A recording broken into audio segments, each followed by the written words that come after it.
ఓం నమ శివాయ.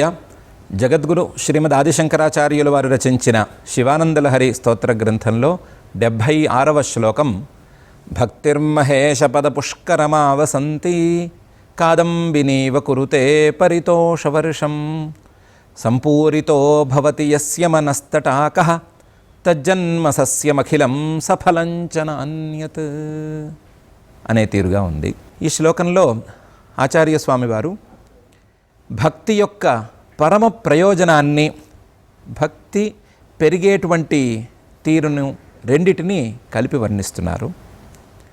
గత శ్లోకంలో ఆచార్య స్వామి వారు మనస్సును గుర్రంతో పోల్చి, గుర్రంలాగా వేరు విషయాల మీదకు మళ్ళుతున్నటువంటి మనస్సును పరమేశ్వరుడి యొక్క పాదార విందాల మీద లగ్నం చేయాలి అనేటువంటి ఉపదేశాన్ని చేశారు. ఆ ప్రార్థనను చేయవలసిందిగా సూచన చేశారు. ఆ పరమేశ్వర పాదారవింద భక్తి ఏ విధంగా పెరుగుతుంది, పెరిగినటువంటి భక్తికి ప్రయోజనం ఏమిటి అనే విషయాన్ని ఈ శ్లోకంలో చెప్తున్నారు. భక్తి మహేష పద పుష్కరమావసంతి. మహేశ్వరుడి యొక్క పాదాలు అనేటువంటి మహేష పద పుష్కరం, ఆకాశాన్ని ఆవసంతి, ఆకాశంలో ఉంటున్నది. భక్తిర్మహేష పద పుష్కర మావసంతి కాదంబినీవ కురుతే పరితోష వర్షం. పరమేశ్వర పాదారవింద సక్తమైనటువంటి భక్తి మేఘంలాగా పరితోష వర్షం, ఆనంద వర్షాన్ని కురిపిస్తుంది. ఆనందాన్ని వర్షంలాగా కురిపిస్తుంది, ఆనందమనేటువంటి వర్షాన్ని కురిపిస్తుంది. కాదంబినీవ కురుతే పరితోష వర్షం. ఈ భక్తి ద్వారా వచ్చినటువంటి ఆనంద వర్షాన్ని ఎవరి మనస్సైతే ఈ ఆనంద అమృత వర్షంతో సంపూర్ణమైపోతుందో, నిండిపోతుందో, సంపూరితో భవతి యస్య మనస్తటాకః. మనస్సు అనేటువంటి చెరువు ఈ భక్తి ద్వారా వచ్చినటువంటి ఆనంద వర్షంతో ఎవరికైతే నిండిపోతుందో, పూర్తిగా నిండిపోతుందో, సంపూరితో భవతి యస్య మనస్తటాకః తజ్జన్మ సస్య మఖిలం సఫలంచ నాన్యత్. తజ్జన్మ, అటువంటి వ్యక్తి యొక్క, అటువంటి జీవుడి యొక్క జన్మ అనేటువంటి సస్యం, తజ్జన్మ సస్యం సఫలం. సఫలం ఎలా సఫలం? అఖిలం సఫలం, మొత్తం అతని జన్మే సఫలం. నాణ్యత్, మిగతా జన్మలు సఫలమైనటువంటి జన్మలు అని చెప్పుకోవటానికి వీల్లేదు అని ఈ శ్లోకంలో స్వామివారు అంటున్నారు. భక్తి మహేష పద పుష్కరం ఆవసంతి కాదంబినీవ కురుతే పరితోష వర్షం సంపూరితో భవతి యస్య మనస్తటాకః తజ్జన్మ సస్యమఖిలం సఫలంచ నాన్యత్ అని ఇలా చెప్పడం ద్వారా భక్తి ఏ విధంగా పెరుగుతుంది అనే విషయాన్ని ఆచార్య స్వామివారు దృఢీకరిస్తున్నారు. భక్తి అనేది ఆనంద రూపంలో పెరుగుతూ ఉంటుంది, సంతోషాన్ని ఇచ్చేలాగా పెరుగుతూ ఉంటుంది. వేరు కోరికలను తీర్చడం ద్వారా కానీ భక్తి పెరగటం లేదు. భక్తి కేవలం ఆనంద రూపంలో ఆ పరమేశ్వర పాదారవిందాసక్తితోనే పెరిగిపోతూ ఉంటుంది. చివరికి ఆనందాన్ని మిగులుస్తుంది, జన్మ సాఫల్యాన్ని అందిస్తుంది అని ఫలితాన్ని కూడా చెప్తున్నారు. ఒకవైపు పెరిగే తీరును చెప్తూ సాఫల్యం అనేటువంటి ఫలితాన్ని గురించి కూడా చెప్తున్నారు. భక్తి ద్వారా జన్మ సాఫల్యం అనే అంశం మీద జాగ్రత్తగా ఆలోచించుకోవలసిందిగా ఈ శ్లోకంలో స్వామివారు మనకు సూచన చేస్తున్నారు. నారద పురాణంలో ఉండేటువంటి విధానాల ప్రకారం భక్తిని 10 విధాలుగా అర్థం చేసుకోవచ్చు. ఇంతకుముందు మనం 9 విధ భక్తిని పరమేశ్వర వాక్యాల ద్వారా తెలుసుకున్నాము. శ్రవణము, స్మరణము, కీర్తనము ఇత్యాది రూపంలో ఉండేటువంటి భక్తిని. అలా కాకుండా వేరే యాంగిల్లో, వేరే దృక్కోణంలో భక్తిని ఇంకో రకంగా అర్థం చేసుకోవచ్చు. భక్తిని ప్రాథమికంగా తామస భక్తి, రాజస భక్తి, సాత్విక భక్తి అని 3 విధాలుగా విభజించుకుని, ఈ 3 విధాలుగా ఉండేటువంటి భక్తికి అపరాభక్తి అని పేరు పెట్టుకోవచ్చు. ఇది కాక పరాభక్తి అని మరొక భక్తి ఉంది అని విభాగం చేసుకోవచ్చు. ఈ అపరాభక్తిలో అంటే 3 విధాలుగా ఉండేటువంటి భక్తిలో తామస, రాజస, సాత్వికాలు అని పిలువబడేటువంటి భక్తులలో మళ్ళీ అధమం, మధ్యమం, ఉత్తమం అని 3 విధాలుగా మళ్ళీ విభాగం చేసుకోవచ్చు. అప్పుడు తామస అధమ భక్తి, తామస మధ్యమ భక్తి, తామసోత్తమ భక్తి, రాజస అధమ భక్తి, రాజస మధ్యమ భక్తి, రాజసోత్తమ భక్తి, సాత్విక అధమ భక్తి, సాత్విక మధ్యమ భక్తి, సాత్విక ఉత్తమ భక్తి అని 9 రకాల భక్తులు లభిస్తాయి. ఈ 9 రకాలకు కలిపి అపరభక్తి అని పేరు. ఇది కాక పరభక్తి అని 2వ భక్తిని చేర్చుకుంటే మొత్తం 10 రకాల భక్తులు ఉన్నాయి అని నారద పురాణంలో వివేచన చేసి పెట్టారు. అందులో తామస అధమ భక్తి అనేటువంటి భక్తి ఎదుటి వారిని, తమకు నచ్చని వారిని నాశనం చేయటం కోసం, వారికి అపకారం, కీడు జరిపించటం కోసం భక్తి నటించేటువంటి భక్తి, ఎదుటివారు పాడవటం కోసం ప్రదర్శించబడే, పెంచుకోబడేటువంటి భక్తి. ఆ భక్తితో వారు ఏవేవో పనులు చేస్తారు, దాని ద్వారా ఎదుటివారికి అపకారం జరగాలి అని కోరుకుంటారు. ఈ భక్తిని భక్తుల్లో కల్లా అధమ భక్తిగా, తామస భక్తిగా, అందులోనూ తామస అధమ భక్తిగా చెప్పారు. తామస మధ్యమ భక్తి వేరే ఏదో ప్రయోజనాన్ని దృష్టిలో ఉంచుకుని దాన్ని దాచేసి భక్తిని నటిస్తూ చూపించే, ఎంతో కొంత అలవాటు చేసుకునేటువంటి భక్తి. కైతవాన్విత భక్తి అని దీనికి పేరు. ఇది తామస మధ్యమ భక్తి. తామస ఉత్తమ భక్తి ఎవరో ఫలానా భక్తుడు ఉన్నాడు, అతని భక్తికి ఊరంతా మెచ్చుకుంటోంది, అతని భక్తికి ఏదో ఫలితాలు కనిపిస్తున్నాయిట, నేను కూడా అలాంటి భక్తిని సాధించి అతని కంటే కానీ లేదా అతనంత కానీ గొప్పవాడిని అవ్వాలి అనేటువంటి ఆలోచనతో అలవాటు చేసుకునేటువంటి భక్తి. ఇది తామసమైనటువంటి భక్తి అయినా తామసంలో ఉత్తమమైనటువంటి భక్తి, తామసోత్తమ భక్తి. ఇది కాక రాజస అధమ భక్తి. ఈ రాజసాధమ భక్తి ధనధాన్య సంపదలు నాకు కలగాలి అనేటువంటి కోరికతో పెంచుకునేటువంటి భక్తి, అలవాటు చేసుకునేటువంటి భక్తి. ఇది రాజసంలో అధమ భక్తి.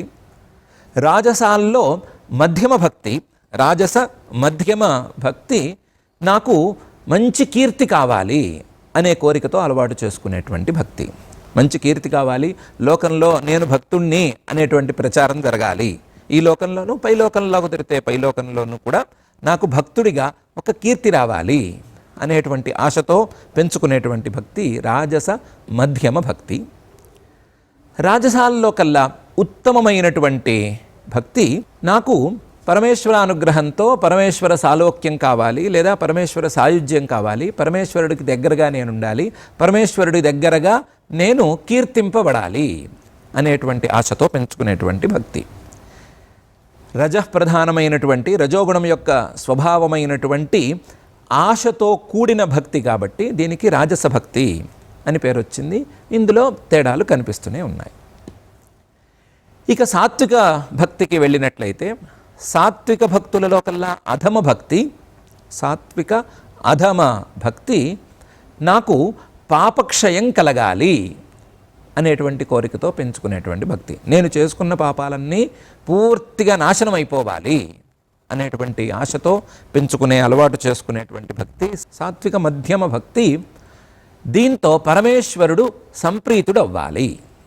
నా భక్తితో, నేను చేసేటువంటి క్రియలతో, లేదా నా మనసులో ఉండేటువంటి భావనతో పరమేశ్వర ప్రీతి కలగాలి, ఆ పరమేశ్వర ప్రీతి రావటం నా యొక్క లక్ష్యం అనే అభిప్రాయంతో పెంచుకునేటువంటి భక్తి. ఆ భక్తితో చేసేటువంటి క్రియల ద్వారా పెరిగేటువంటి, బయటకు తెలిసేటువంటి భక్తి. ఇది సాత్విక మధ్యమ భక్తి.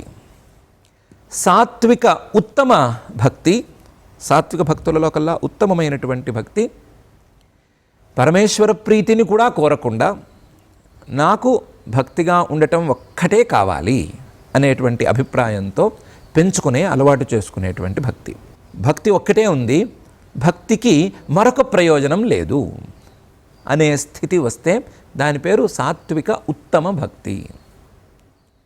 ఈ సాత్విక ఉత్తమ భక్తి కూడా వేరే ప్రయోజనాన్ని ఆశించకుండా, నేను భక్తుణ్ణి, పరమేశ్వరుడు నాకు పూజ్యుడు అనేటువంటి భావనతో ఉండేటువంటి ఈ భక్తిని కూడా అపర భక్తుల్లోనే చేర్చేశారు.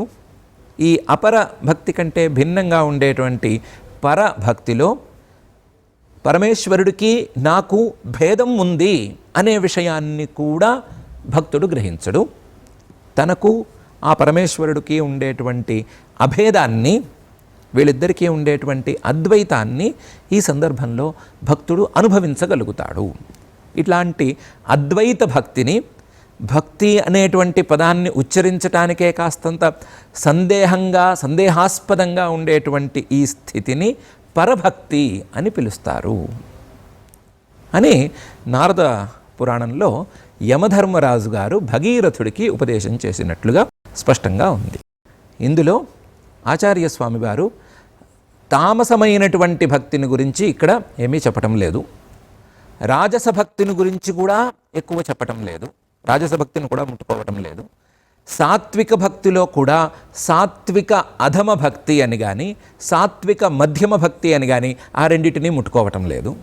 కేవలం సాత్విక ఉత్తమ భక్తిని కాస్తంత, పరభక్తిని మరికొంత ముట్టుకుని ఈ శ్లోకంలో చెప్తున్నారు. భక్తిర్మహేష పద పుష్కరమావసంతి కాదంబినీవ కురుతే పరితోష వర్షం. కేవలం భక్తి మాత్రమే ఉంది.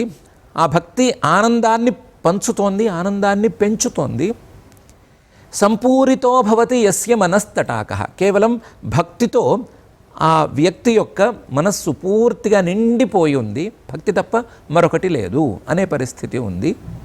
ఇట్లాంటి స్థితి సాత్విక ఉత్తమ భక్తిలో ఏర్పడుతుంది, అలాగే పరభక్తిలో కూడా ఏర్పడుతుంది.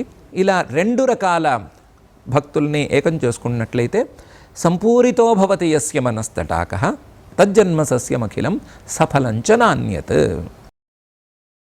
మొదలు సాత్వికోత్తమ భక్తిని సాధించి పరమేశ్వర భక్తి ద్వారా, పరమేశ్వరుడి ద్వారా ఏ ప్రయోజనాన్ని ఆశించని స్థాయికి గనక ఎదిగినట్లయితే ఆ ఎదగటం ద్వారా పరభక్తి అనేటువంటి భేదం యొక్క స్పర్శ లేని అభేద స్థితిని సాధించి పెట్టేటువంటి భక్తి లభిస్తుంది. ఆ భక్తి లభించినప్పుడు తజ్జన్మ సస్యమఖిలం సఫలం భవతి. వాడి యొక్క జన్మ మొత్తం సఫలమైపోతుంది.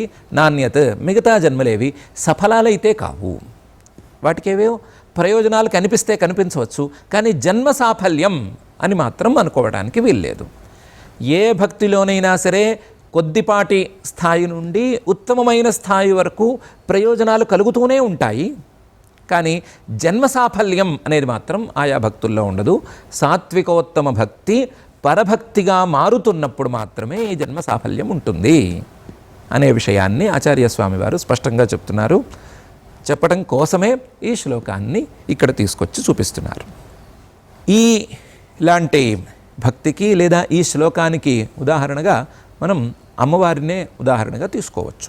పార్వతీ అమ్మవారిని తీసుకున్నట్లయితే, పార్వతీ అమ్మవారు పరమేశ్వరుణ్ణి గురించి తీవ్రమైన తపస్సు చేస్తోంది.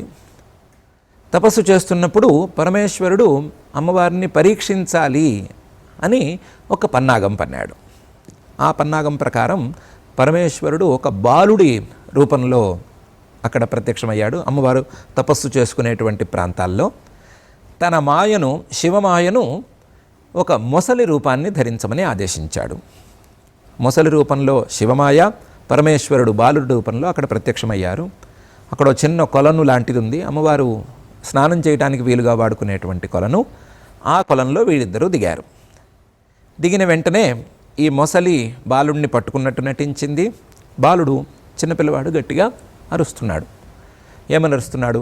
నా తల్లిదండ్రులకు నేను ఒక్కడనే కొడుకుని, నన్ను ఈ కొలంలో మొసలి పట్టుకుంది, ఎవరైనా రక్షించండి, నేను గనక ఈ మొసలికి ఆహారం అయిపోతే ఈ వార్త విన్న వెంటనే మా తల్లిదండ్రులు ఇద్దరూ కూడా మరణిస్తారు, వారికి గతి లేకుండా పోతుంది, కాబట్టి నన్ను ఎవరైనా రక్షించండి అని గట్టిగా అరుస్తూ వచ్చాడు.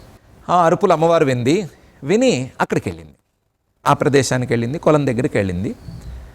వెళితే అక్కడ దృశ్యం కనిపించింది. ఒక మొసలి పట్టుకున్నటువంటి పిల్లవాడు, ఈ ఇద్దరు కనిపించారు. కనిపించగానే అమ్మవారు సహజమైనటువంటి దయతో మొసలిని ఆ పిల్లవాడిని విడిచిపెట్టమని కోరింది. మొసలి అమ్మవారితో వాగ్వాదానికి దిగింది. ఏమంది, బ్రహ్మగారు నాకు 6 రోజులకి ఒకసారి ఆహారాన్ని ఏర్పాటు చేస్తున్నాను అని మాట ఇచ్చారు. దాని ప్రకారం 6వ రోజుకి ఎవరొచ్చినా సరే, ఈ కొలను దగ్గరికి ఎవరొచ్చినా సరే వారు నీకు ఆహారం అవుతారు. నిరభ్యంతరంగా వారిని తినేయచ్చు. అది మనిషి అయినా పర్వాలేదు, మృగమైనా పర్వాలేదు, ఏదైనా పర్వాలేదు, నీకు ఆహారాన్ని 6వ రోజుకి నేను అందిస్తున్నాను అని చెప్పారు. దాని ప్రకారం ఈరోజు 6వ రోజు నాకు వచ్చిన ఆహారం, ఈ ఆహారాన్ని కాదనటానికి నీకున్న అర్హత ఏంటి అని మొదలుపెట్టింది. పార్వతీ అమ్మవారు వేరే రకంగా ఆలోచిస్తోంది. పిల్లవాడు తల్లిదండ్రులు వృద్ధులు అంటున్నాడు, నేను వెళ్ళకపోతే వారు మరణిస్తారంటున్నాడు, ఇతన్ని రక్షించడం మన కర్తవ్యం అని ఆలోచించి, ఒక పని చేయి, నేను నా తపస్సులో కొంత భాగం నీకు ఇచ్చేస్తాను, అంటే హిమాలయ ప్రాంతంలో నేను చేసినటువంటి తపస్సును నీకు ధారపోస్తాను, ఆ తపస్సును తీసుకుని నువ్వు ఈ పిల్లవాడిని విడిచిపెట్టు, ఆ తపఫలితంగా నీకు కావలసిన ఆహారాన్ని నువ్వు పొందగలుగుతావు అని చెప్పింది.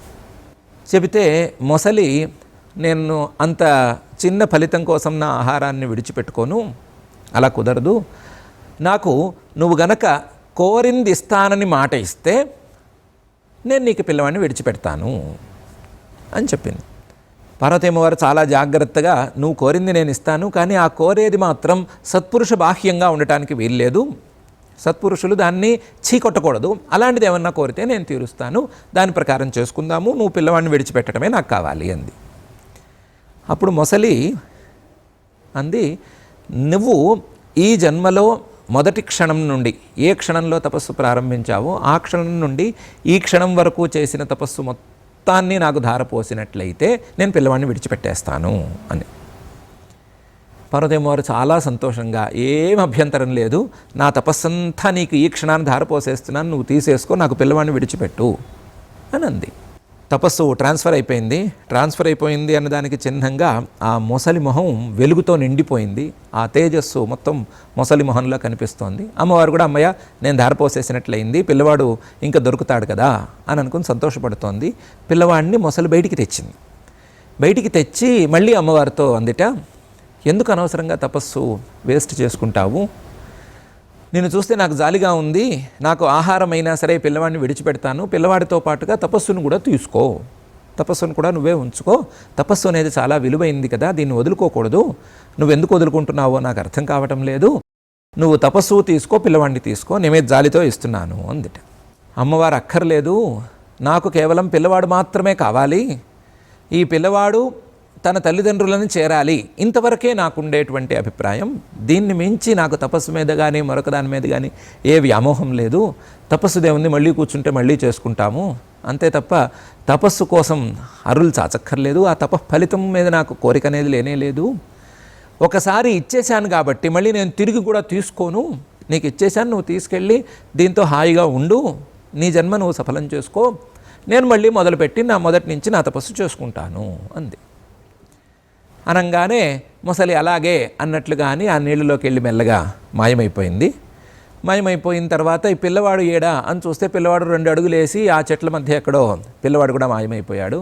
అమ్మయ్య, పిల్లవాడు వాడింటికి వెళ్ళిపోయాడు అని సంతోషపడింది అమ్మవారు. మళ్ళీ తపస్సుకి కూర్చున్నప్పుడు పరమేశ్వరుడు వచ్చి, నువ్వు ఇంకా తపస్సు కూర్చోనక్కర్లేదు, నీ తపస్సు మొత్తం సఫలమైపోయింది, నీ జన్మ సఫలమైపోయింది, నువ్వు ఎత్తినటువంటి అవతారానికి ప్రయోజనంగా నేను నీకు లభించాను అని చెప్పి వరమిచ్చాడు అని ఉదాహరణ ఉంది.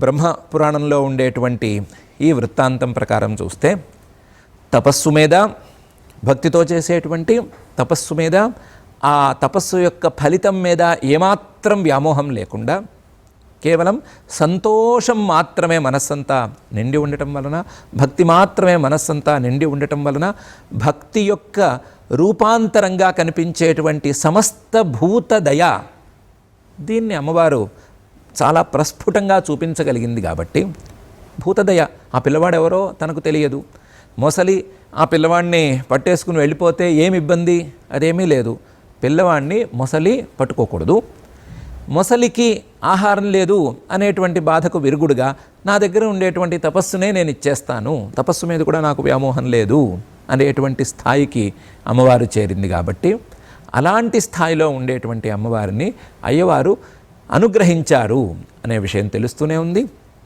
అయ్యవారి మీద ఉండేటువంటి భక్తి ఆ స్థాయిలో అమ్మవారిలో ఉంది కాబట్టి, ఆ స్థాయికి చేరింది కాబట్టి అనుగ్రహించాడు అనే విషయం కూడా స్పష్టంగానే తెలుస్తుంది.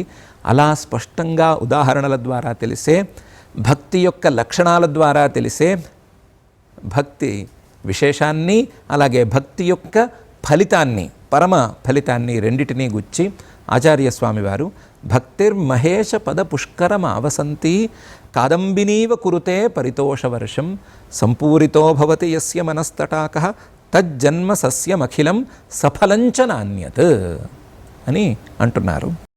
ఇప్పుడు మనం చేయాల్సిందేంటి అనేది ప్రశ్న.